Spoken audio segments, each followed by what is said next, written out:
नमस्कार, स्वागत छ कार्यक्रम खोज खबरमा। म पुष्कर खतिवडा। समाजमा भएका हरेक घटनामा हाम्रो नजर। जनताको सूचना पाउने अधिकारको सम्मान हाम्रो अभियान। त्यसैले समुन्नत र समृद्धशाली समाजको यात्रा खोज खबरको अन्तिम अभिष्ट अनि गन्तव्य हो। केही समय अघि भारतीय सञ्चार माध्यममा समाचार आयो, अन्डरवर्ल्ड डन दाउद इब्राहिमले नेपालमा आफ्नो अड्डा नै बनाएर भारतमा नक्कली नोट पठाउने गरेका छन्। यति मात्र होइन, कयौं निर्माण क्षेत्र, हाउजिङ लगायतका अन्य कम्पनीमा पनि दाउदले लगानी गरेका छन् र यसमा नेपालका कयौं नेताहरूको पनि सेयर रहेको चर्चा गरिएको थियो। यसबाहेक वीरगञ्ज, नेपालगञ्ज, धनगढी लगायतका नाकामा समेत उनीहरूको चलखेल रहेको चर्चा चलेको थियो। नेपाल प्रहरी भने नेपालमा अन्डरवर्ल्डको अड्डा रहेको कुरा पत्याउँदैन, तर जानकारहरू भने नेपालमा अन्डरवर्ल्डको अड्डा वा आश्रय स्थल हुन सक्ने सम्भावना रहेको बताउँछन्। के छ त वास्तविकता, हेरौँ यो रिपोर्ट। अन्डरवर्ल्ड डन दाउद इब्राहिमको नेपाल कनेक्सन।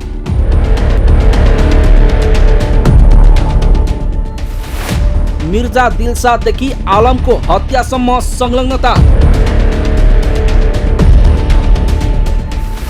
हुन्डी, सुन तस्करीदेखि नक्कली नोटसम्मको धन्दा।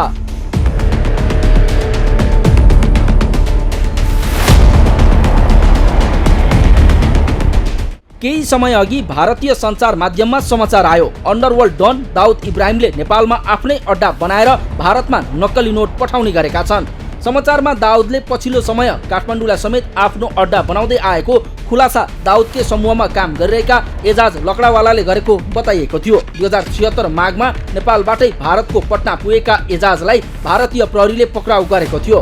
भारतीय प्रहरीले एजाजसँग सोधपुछ गर्दा उनले दाउदको नेपाल कनेक्सनको बारेमा खुलासा गरेको भारतीय अनलाइन जागरण, प्रभात खबर र प्रदेश जागरणमा प्रकाशन भएको थियो। भारतीय समाचार अनुसार दिल्ली प्रहरीले पक्राउ गरेका नक्कली नोटका कारोबारी पर्साका असलम अन्सारीले पाकिस्तानबाट अन्डरवर्ल्ड डन दाउद इब्राहिमले नक्कली नोट नेपाल पठाउने र नेपालबाट भारत जाने गरेको बयान दिएका थिए। समाचारमा भनिएको छ, आरोपित असलमले नक्कली नोटको कारोबारमा नेपालमा अब्दुल रहमान, सज्जाद र सेद मोहम्मदसँग गर्ने गरेको खुलासा गरे। यी नक्कली नोट पाकिस्तानबाट दाउद इब्राहिमले नेपाल पठाउँथे। असलम उनैबाट नक्कली नोट लिएर आउँथे र दिल्ली एनसीआरका अलावा भारतका अन्य भागमा सप्लाई गर्थे। यसका अलावा नक्कली नोटको तस्करीमा बिहारको रक्सोलमा एक सिन्डिकेटले पनि काम गरिरहेका छन्। प्रभात खबरमा लेखिएको छ, सोधपुछमा आरोपितले पाकिस्तानबाट 2 बाटो मार्फत नक्कली नोट आउने गरेको बताएका छन्। पाकिस्तानबाट बङ्गलादेश र त्यहाँबाट मालदा बोर्डर हुँदै नक्कली नोट भारत भित्र्याइन्छ। अर्को रुट नेपालको रहेको छ, जसमा पाकिस्तानबाट नक्कली नोट नेपाल पठाउने, जहाँ रक्सोल बोर्डरबाट नक्कली नोट भारतमा ल्याएर सप्लाई गरिन्छ। यी नक्कली नोटको छपाई पाकिस्तानमा हुने गरेको छ। यस्तै भारतीय समाचारमा भनिएको छ, काठमाडौँमा दाउदकै कम्पनीले करोडौं लगानी गरेर निकै ठुलो कारोबार खडा गरेको छ। सबैभन्दा ठुलो लगानी इन्फ्रास्ट्रक्चरको क्षेत्रमा छ। कयौं कन्स्ट्रक्सन र अन्य कम्पनीमा उसको लगानी छ। यसमा नेपालका कयौं नेताहरूको पनि पार्टनरसिप छ। यति मात्र होइन, कयौं हाउजिङ, कन्स्ट्रक्सन र अन्य कम्पनीमा पनि दाउदले लगानी गरेको र यसमा नेपालका कयौं नेताहरूको पनि सेयर रहेको बुझिएको छ। यसबाहेक वीरगञ्ज, नेपालगञ्ज, धनगढी लगायतका नाकामा समेत उनीहरूको चलखेल रहेको बुझिएको छ। 2055 असार 15 गते काठमाडौँको सिफलमा तत्कालीन राप्रपाका सांसद तथा पूर्व मन्त्री मिर्जा दिलसाद बेग मारिए। सांसद बेगको हत्यामा अन्डरवर्ल्ड कनेक्सन कारण मानिन्छ। यसमा अन्डरवर्ल्ड डन दाउद इब्राहिम पनि संलग्न रहेको पाइएको थियो। दाउदसँगकै मित्रताका कारण मिर्जालाई हिट लिस्टमा राखेर मारिएको र मिर्जाको दाउद कनेक्सन नेपाल प्रहरीले त्यसअघि नै हात पारिसकेको पूर्व प्रहरी अधिकारीहरू बताउँछन्। सिटिङ के भन्छ, मेम्बर अफ पार्लियामेन्टको हत्या भएको छ भन्नुहोस् त, त्यो इक्जाम्पल होइन त्यो। र त्यो अनुसन्धानले क्लियरली देखाएको छ कि अन्डरवर्ल्डसँग कनेक्सनमा कि दाउदसँग मर्नुमा त 2 दिन पहिलासँग सम्पर्कमा हुनुहुन्थ्यो मिर्जा दिलसाद बेग। त्यो त डकुमेन्टले देखाएको छ त्यो कुरा। त्योसम्मको हो। त्यसले गर्दा यस्तोमा सरकार चाहिँ अलिकति सेन्सिबल चाहिँ हुनुपर्छ। भन्नाले कहीँ न कहीँ हामीलाई पहिलो विगतका घटना हेर्दाखेरि अहिले पनि कनेक्सन नहोला भन्न सकिन्न होला छैन? होइन, सकिन्न। त्यसले गर्दा के छ, यो त सूचनाहरू आइरहेछन् भने सूचना त्यतिकै आउँदैनन् कि। अब के हुन्छ, कहिले कहिले ठुलो सूचना हुन्छ तर यहाँ बदमासी भइरहेको सानो हुन्छ होइन। त्यसले गर्दा के छ, सानो सूचना पनि आइरहेछ भनेपछि त्यसलाई चाहिँ तपाईँले भेरिफाई गर्ने। यो तपाईँले भेरिफाई गर्नु भएन भनेपछि तपाईँको त्यस्ता बदमासी या सानोबाट कम्पाइल हुँदै जान्छ कि। कम्पाइल हुँदै जाने गएपछि के हुन्छ भोलि तपाईँले कन्ट्रोल गर्न पनि गाह्रो हुन्छ। त्यसले गर्दा समय छँदै यदि त्यस्ता कुराहरू इन्डिकेसन आइरहेछन् भनेपछि गभर्मेन्टले त्यसमा इन्टरभेन गर्नैपर्छ र बुझ्नैपर्छ। भएन भनेपछि भोलिको दिन गाह्रो हुन्छ, सरकारलाई पनि गाह्रो हुन्छ। यता नेपाल प्रहरीका अधिकारी भने नेपालमा अन्डरवर्ल्डको अड्डा रहेको कुरा पत्याउँदैनन्। उनीहरू नेपालमा यस्ता अस्वाभाविक गतिविधि गर्ने आतंकवादी सङ्गठनको नेपालमा पहिले संलग्नता रहे पनि अहिले भने नरहेको दाबी गर्छन्। पछिल्लो तथ्याङ्कलाई हेर्ने हो भने त्यस्तो यहाँले भने जस्तो गरेर कुनै पनि अब भूमिगत रूपमा अथवा आतंकवादसँग सम्बद्ध रहेर गरेका गतिविधिहरू अहिले हाम्रो अभिलेखमा देखिँदैन। नेपालमा अन्डरवर्ल्डको नाममा पछिल्लो आर्थिक वर्षहरूमा गरेका घटनाहरू र गतिविधिहरू देखिँदैन। तर जानकारहरू भने नेपालमा अन्डरवर्ल्डको अड्डा वा आश्रयस्थल हुन सक्ने सम्भावना अझै रहेको बताउँछन्। दाउद इब्राहिम को लागि मात्र होइन, अन्य आतंकवादी समूहको लागि र त्यस्ता समूहमा सक्रिय रूपले चाहिँ उपस्थिति जनाउने व्यक्तिको लागि नेपाल चाहिँ नि अनुकूल ठाउँ हो, ट्रान्जिट हो म भन्छु। किन भन्दाखेरि नेपालमा भिसा नीति चाहिँ नि उदार छ हैन, नियमन चाहिँ नि एकदमै कमजोर छ हैन। भिसा नीति पनि उदार छ, नियमन पनि कमजोर छ, अध्यागमन कानुन पनि फितलो छ। आज कुन व्यक्ति नेपालमा आयो, कहाँ बसिरहेछ, त्यो व्यक्तिको गतिविधि के छ भन्ने हेर्नको लागि चाहिँ नि तपाईँको ट्र्याक रेकर्ड चाहिँ नि हामी कहाँ छैन। त्यस्ता व्यक्तिहरूको नेपालका उच्च पदस्थ व्यक्तिहरूसँग चाहिँ नि उठबस्छ, बाक्लो उठबस्छ हैन।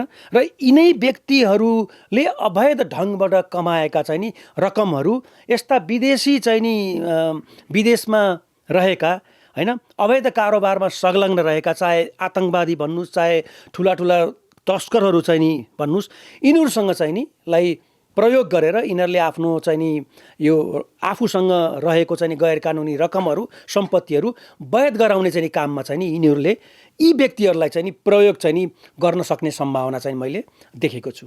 नेपालमा हुने ठूला आपराधिक घटनाहरू जस्तै हत्या, हवाई अपहरण, ड्रग्स, सुन तस्करी, भारतीय नक्कली नोटको कारोबार, क्यासिनो, हुन्डी, सट्टेबाजी लगायतको कारोबारमा समेत दाउद समूहको कनेक्सन देखिएकोले र नेपालको कानुन फितलो रहेका कारणले यहाँका केही उच्च पदस्थ व्यक्तिसँग दाउदको पटक पटक संलग्नता पुष्टि हुने प्रमाण भेटिएको पूर्व प्रहरी अधिकारीहरू बताउँछन्। दाउद इब्राहिमको विगतको गतिविधि हेर्ने हो भने नेपालमा विभिन्न आवरणमा विभिन्न व्यक्तिहरूलाई प्रयोग गरेर उसले आफ्नो चाहिँ नि विभिन्न कारोबारहरू सञ्चालन गरेको चाहिँ नि देखिएको हो। त्यो कुरो साँचो हो। अब अहिले के छ भन्दाखेरि नेपालमा नन स्टेट एक्टरहरू चाहिँ हावी छन् हैन।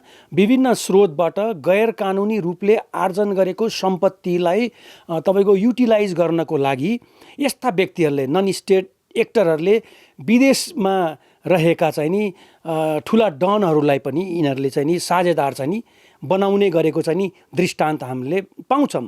त्यसले गर्दा दाउद इब्राहिमको प्रत्यक्ष रूपले संलग्नता नेपालमा नदेखिए तापनि उनीहरूलाई सपोर्ट गर्ने केही नन स्टेट एक्टरहरू चाहिँ नि नेपालमा चाहिँ नि सक्रिय रहने गरेको बेला बेलामा चाहिँ नि बुझिएको छ।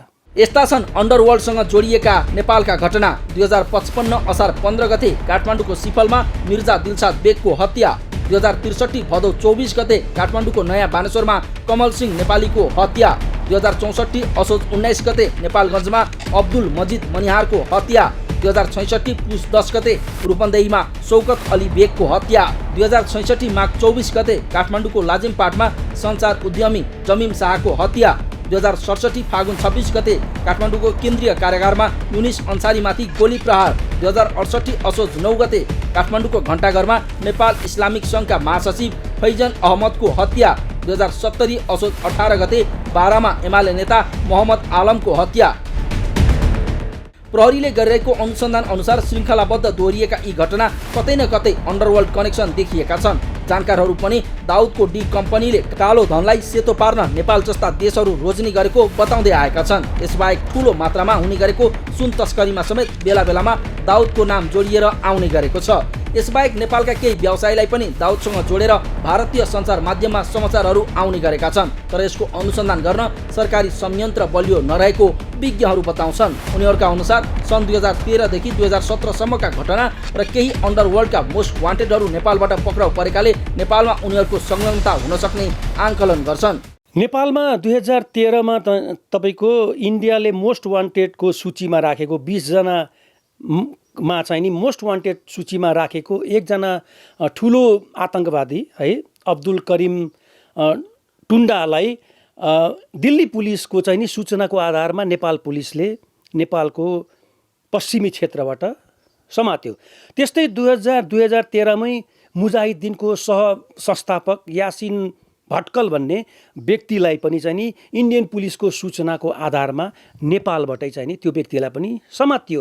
त्यसले गर्दा म के भन्छु भन्दाखेरि आतङ्कवादी सङ्गठन डी ग्रुपको मात्रै होइन, डी ग्रुपको दाउदको मात्रै होइन, अन्य ग्रुपहरूको पनि बेला बेलामा उपस्थिति चाहिँ नि हाम्रो देशमा चाहिँ नि हुने गरेको छ। यिनीहरूको नेपालको बसाइ ट्रान्जिटको रूपमा चाहिँ नि हुने गरेको छ र यिनीहरूले चाहिँ नि नेपाललाई किन प्रयोग गर्छन् त भन्दाखेरि हात हतियार को किनबेचको लागि, बिक्रीको लागि, किनबेचको लागि, तपाईँको ड्रग्स कारोबारमा पनि चाहिँ नि यिनीहरूको चाहिँ नि संलग्नता छ होइन।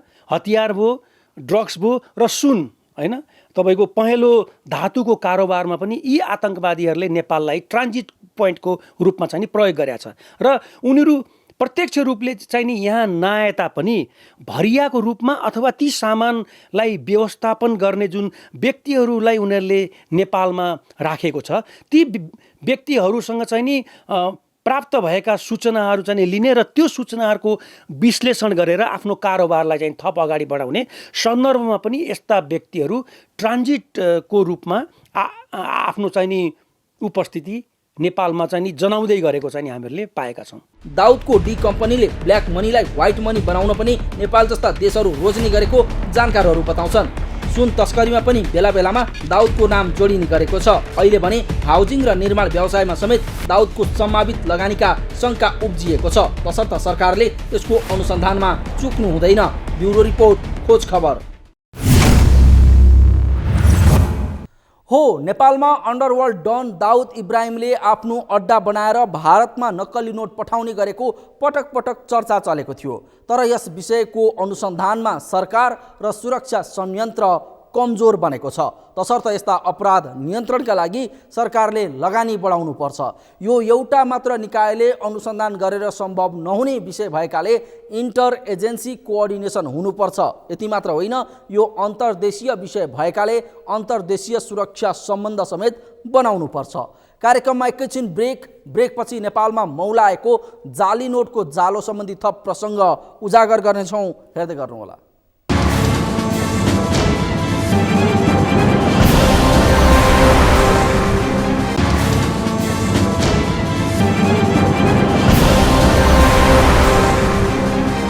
ब्रेकपछि स्वागत छ। कार्यक्रम हो खोज खबर। प्रहरीले भारतीय जाली नोटको कारोबारमा संलग्नहरूलाई पटक पटक पक्राउ गर्दै आएको छ। तर जति नै नक्कली नोटका कारोबारीहरू पक्राउ परे पनि यसको कारोबार भने निमिट्यान्न हुन सकेको छैन। प्रहरीले जति जति सक्रियता बढाउँछ उति फरक शैलीमा उत्रिन्छन् यसका कारोबारीहरू। करिब 22 वर्ष अघि पहिलो पटक असमबाट जाली नोट छाप्ने मेसिनसहित केही कारोबारी पक्राउ परेका थिए। त्यस यता नेपालमा पटक पटक भारतीय जाली नोट सहित कारोबारीहरू पक्राउ परिसकेका छन्। के छ त्यसको वास्तविकता, हेरौँ यो रिपोर्ट। नेपालको बाटो हुँदै भारतीय जाली नोट तस्करी बढ्दो।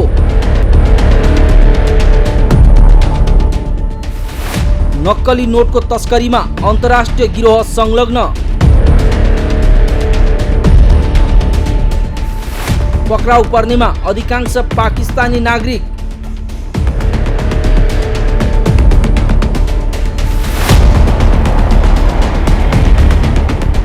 नेपाल प्रहरीले भारतीय जाली नोटको कारोबारमा संलग्नहरूलाई पटक पटक पक्राउ गर्दै आएको छ। तर पनि नेपालमा जाली नोटको कारोबार नियन्त्रण हुन सकेको छैन, न त यसका कारोबारीहरू नै निमिट्यान्न हुन सकेका छन्। प्रहरीले जति जति सक्रियता बढाउँछ उति फरक शैलीमा जाली नोटका कारोबारीहरू उत्रन्छन्।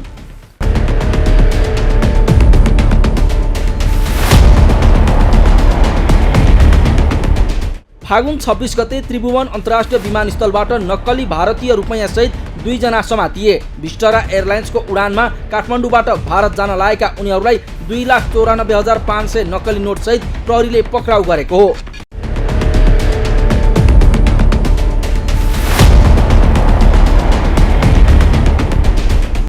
जाली नोट बरामदको पछिल्लो घटना मात्र हो। नेपाली भूमिमा पटक पटक भारतीय जाली नोट बरामद भएको नेपाल प्रहरीको तथ्याङ्क छ। होइन, यो मुद्रा अब खोटा चलन आदिका गतिविधिहरू चाहिँ विगतका आर्थिक वर्षहरू र यो आर्थिक वर्षलाई तुलना गर्ने हो भनेदेखि पनि बढेको पाइँदैन।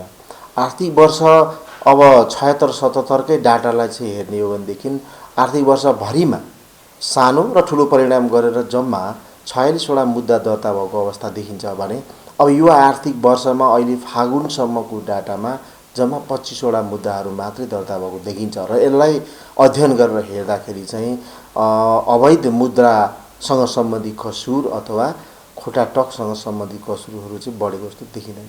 यस्तो छ जाली नोटसहित पक्राउ परेका मुख्य घटना। 2066 चैत्र काठमाडौँको न्यू रोडबाट 9,98,000 भारतीय जाली नोट बरामद। 2067 फागुन त्रिभुवन अन्तर्राष्ट्रिय विमानस्थलबाट 34,95,000 भारतीय जाली नोट बरामद। 2067 असोज 40 लाख भारतीय जाली नोट सहित थाइल्यान्डबाट नेपाल भित्रिएका 1 जना पक्राउ। 2068 कार्तिक त्रिभुवन अन्तर्राष्ट्रिय विमानस्थलबाट 39,90,000 भारतीय जाली नोट बरामद। 2068 पुस कलङ्कीबाट 1,22,00,000 भारतीय जाली नोट बरामद। 2068 चैत्र त्रिभुवन अन्तर्राष्ट्रिय विमानस्थलबाट 98,08,000 भारतीय जाली नोट बरामद। 2069 साउन न्यू रोडबाट 29,50,000 भारतीय जाली नोट सहित 3 जना विदेशी पक्राउ। 2070 वैशाख त्रिभुवन अन्तर्राष्ट्रिय विमानस्थलबाट 1 करोड भारतीय जाली नोट सहित 2 जना पाकिस्तानी पक्राउ। 2073 जेठ काठमाडौँको विभिन्न स्थानबाट 28,88,000 भारतीय जाली नोट सहित 7 जना पक्राउ। 2078 जेठ 8 गते 36 लाख भारतीय जाली नोट सहित त्रिभुवन अन्तर्राष्ट्रिय विमानस्थलबाट 1 जना पाकिस्तानी नागरिक पक्राउ। 2074 चैत्र 83,000 भारतीय जाली नोट सहित कञ्चनपुरको महेन्द्रनगरबाट 1 जना पक्राउ। 2075 मङ्सिर झापाको दमकबाट 96,000 भारतीय जाली नोट सहित 1 जना पक्राउ। 2076 जेठ 10 गते काठमाडौँको त्रिभुवन अन्तर्राष्ट्रिय विमानस्थलबाट 7,67,94,000 भारतीय जाली नोट सहित 3 पाकिस्तानी र 3 जना नेपाली गरी 6 जना पक्राउ। 2078 फागुन 26 गते त्रिभुवन अन्तर्राष्ट्रिय विमानस्थलबाट 2,94,500 नक्कली भारतीय रुपैयाँ सहित 2 जना पक्राउ। यसअघि 2078 फागुन 4 गते पनि करिब 3 लाख रुपैयाँ नक्कली नोट सहित 4 जना पक्राउ। नेपाल प्रहरीका अनुसार नक्कली नोट कारोबारमा विदेशी सहित नेपालीको संलग्नता पाइएको छ। यसरी पटक पटक बरामद भएको जाली नोटको घटना हेर्दा नेपालमा यसको कारोबार भइरहेको पुष्टि हुन्छ। विश्लेषकहरू नेपाली भूमिबाट भारतीय जाली नोटको कारोबार हुने गरेको बताउँछन्। सबभन्दा बढी तपाईँले हेर्नुभयो भने इन्डियामा जान थालेका आइसीहरू कुन कुन देशमा पक्राउ बढी पाइरहेको छ तपाईँले हेर्नुभयो भने 2टा देशमा बढी देखिन्छ कि इन्डियादेखि बाहेक। इन्डियामा सिजर बरु कम छ। सबभन्दा बढी तपाईँले हेर्नुभयो भने नेपाल र बङ्गलादेशमा सिजर कि सिजर नेपाल र बङ्गलादेशमा हो र यो देखिन्छ के भनेपछि साउथ इस्ट एसियाबाट आइरहेछ बढी र जाने बाटो यो भयो र त्यसले गर्दा नेपाल ट्रान्जिटको रूपमा प्रयोग भएको हो कि भन्ने सोचाइ एकतिर होइन। तर म अर्कोतिर पनि भन्न के कहीँ हाम्रो अपरेसन पनि डिफेक्ट छ कि जस्तो मलाई लाग्छ कि किन भन्छु भने जुन देश इन्डिया जस्तो ठुलो देश हो इन्डियामा जानुपर्ने कुरा तर सिजर हामीले हेरौँ उताभन्दा बढी सिजर चाहिँ बाहिर बढी भइरहेछ। त्यसले गर्दा अपरेसन पनि डिफेक्ट छ कि होइन त्यो पनि एकचोटि हेर्नुपर्छ जस्तो लाग्छ मलाई त रूपमा प्रयोग गर्ने भएकोले। र इन्डियामा के हुन्छ भनेपछि तपाईँको सम्बन्धित जहाँबाट आइरहेछ त्यहाँबाट आउने जुन ट्राफिकहरू हो नि या यात्रुहरू हुन् ती यात्रुहरू जहिले पनि शङ्कामा पर्छन् कि होइन। र तर के हुन्छ नेपाल या बङ्गलादेशमा ल्याउँदाखेरि ती तपाईँको त्यो प्राथमिकतामा पर्दैनन्। त्यो ठाउँबाट यो आइरहेछ भनेर हामीले शङ्का गर्ने त्यतिको आधारहरू हुँदैनन्। त्यसले गर्दा यहाँ ल्याउन सजिलो भयो नेपालमा। र नेपालमा आइसकेपछि सजिलो के छ तपाईँको हाम्रो बोर्डर खुला छ नि त होइन। त्यहाँ त थाहै पाउँदैन एयरबाट गए पो तपाईँको त्यहाँ समातिने या थाहा हुने के भन्छ चान्सेसहरू बढी हुन्छ। तर गइदिन्छ ल्यान्डबाट जान साथ समस्या के हुन्छ भनेपछि तपाईँको सजिलोसँग इन्डिया जान्छ। त्यसले गर्दा यिनीहरूले समय समयमा कहिले बङ्गलादेश युज गर्ने कहिले इन्डिया पनि सिधा लिएर आउने कहिले नेपालबाट पनि घुमाएर लिएर जाने कारण चाहिँ त्यो हो। र धेरै सोसिएर तपाईँले हेर्नु होला नेपालमा पक्राउ पर्ने कारण पनि त्यही हो। अनुसन्धान अनुसार नेपाल भित्रिने जाली नोटहरू प्राय हवाई मार्गको बाटो भएर काठमाडौँ आउँछन् अनि काठमाडौँबाट स्थलमार्ग हुँदै भारतीय बजारसम्म पुग्छन्।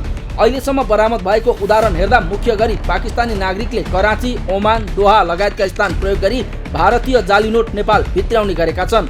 यसमा विभिन्न देशका नागरिकहरूको संलग्नता देखिएको छ।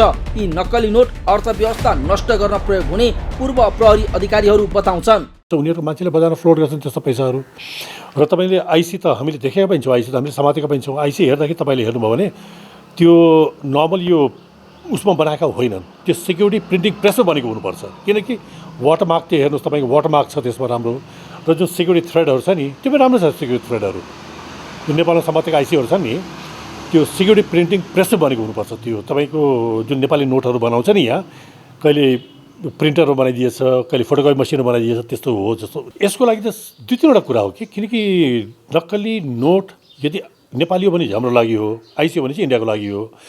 नम्बर एक कुरा तपाईँको इन्टर एजेन्सी या देशभित्र या देश बाहिरको इन्टर एजेन्सी कोअर्डिनेसन सबभन्दा महत्त्वपूर्ण हो, नम्बर एक कुरा होइन। नम्बर दुई कुरा तपाईँको यसका लागि डेडिकेटेड एजेन्सीहरू पनि तयार गर्नु। जस्तै अब मानौ सिआइबी छ या तपाईँको विशेष ब्युरोहरू छ नि त्यसभित्र पनि एउटा सानो डेडिकेटेड एउटा युनिट पनि बनाइदिनु पर्ने हुन्छ। यसको लागि त्यति बनाएर मात्रै पनि हुँदैन, यसमा तपाईँको लगानी पनि चाहिन्छ। चाहे त्यो सोर्सहरू किन्नको लागि लगानी होला होइन, या तपाईँको इन्फर्मेसन किन्नको लागि लगानी होला, या तपाईँहरूले मान्छेहरू तयार गर्नको लागि लगानी होला। यति गर्दाखेरि पनि तपाईँको धेरै हदसम्म नियन्त्रण गर्न सक्छ। कम्प्लिट नियन्त्रण चाहिँ हुँदैन, तर जुन हामीले सोचेको छौँ नि केही हदसम्म चाहिँ नियन्त्रण हुन्छ, यति मात्रै गरिदियो भने पनि। अनुसन्धान अनुसार विभिन्न स्थानबाट काठमाडौँ भित्रिएका जाली नोट मध्ये अधिकांश भारतीय बजार पुग्छन्। केही सीमित नक्कली नोट मात्र नेपालमा कारोबार हुन्छ। जानकारहरू जाली नोटका कारोबारीले नेपाललाई ट्रान्जिट बनाएको बताउँछन्। खास गरेर नेपालमा चाहिँ नि भारतीय जाली नोटको अलि 1 वर्ष अगाडिसम्म चाहिँ नि बिगबिगी थियो एकदमै होइन। पाकिस्तानीहरूले तपाईँको लेटेस्ट भनौँ न, पाकिस्तानीहरूले करिब 8.25 करोड 7 करोड 67 लाख हो क्यारे त्यत्रो ठुलो अमाउन्टको चाहिँ नि जाली नोट चाहिँ नि नेपाललाई ट्रान्जिट बनाएर बाहिर लिएर जाने क्रममा नेपालमा चाहिँ नि उनीहरू समातियो। समातिसकेपछि चाहिँ नि नेपालमा भारू नोटको चाहिँ नि कारोबार, नक्कली भारू नोटको कारोबारको तपाईँको क्रम चाहिँ नि अलिकति पातलो भयो, कम भयो। अर्को कुरो पाकिस्तानीसँग चाहिँ नि प्रत्यक्ष सम्बन्ध राखेको होइन। यो जाली नोटको कारोबारमा पाकिस्तानी गिरोहहरूसँग चाहिँ नि प्रत्यक्ष सम्बन्ध राख्ने चाहिँ नि युनुस अन्सारी, बारा जिल्लाको युनुस अन्सारी भन्ने व्यक्तिलाई पनि नेपाल प्रहरीले 1.5 वर्ष अगाडि चाहिँ नि समातियो। समातिसकेपछि जाली नोटको कारोबारमा अहिले नेपालमा चाहिँ नि अलिकति शिथिलता चाहिँ नि आएको छ र अहिले चाहिँ नि बेला बेलामा नेपाली जाली नोटको चाहिँ नि जाली नोट चाहिँ नि बजारमा आइरहेको चाहिँ नि देखिएको छ। अहिलेसम्मको उदाहरण हेर्दा जाली नोटको कारोबारमा अन्तर्राष्ट्रिय सञ्जालको संलग्नता देखिएको छ। प्रहरीका अनुसार Singapore, Malaysia, Thailand, UAE, Pakistan, Nepal, Bharat, Bangladesh र श्रीलङ्कामा यसको कारोबार हुने गरेको छ। विगतमा कतिपय जाली नोटको कारोबारमा अन्डरवर्ल्ड र पाकिस्तान डन दाउद इब्राहिमको समेत संलग्नता रहेको पाइएको थियो। तसर्थ जाली नोट र यसको कारोबारमा संलग्नहरू उप गहिरो अनुसन्धान हुन र यसका लागि सरकारले प्राथमिकता दिन आवश्यक छ। ब्युरो रिपोर्ट, खोज खबर। हो, जाली नोटको बाछिटाले नेपालमा थुप्रै अपराधका घटना भएका छन्, जुन घटनाले राजनीतिक, सामाजिक र आर्थिक क्षेत्रमा पनि गम्भीर प्रभाव पारेको छ। त्यति मात्र होइन, मान्छे मारिन्छन् तर अपराधी सधैँ रहस्यको गर्भमा लुक्ने गरेका छन्। आखिर यो लुकामारी कहिलेसम्म त? यो विषयमा सरकारवालाले गम्भीर भएर सोच्नै पर्छ अनि यसको अनुसन्धानमा सुरक्षा संयन्त्रको प्राथमिकता हुनुपर्दछ।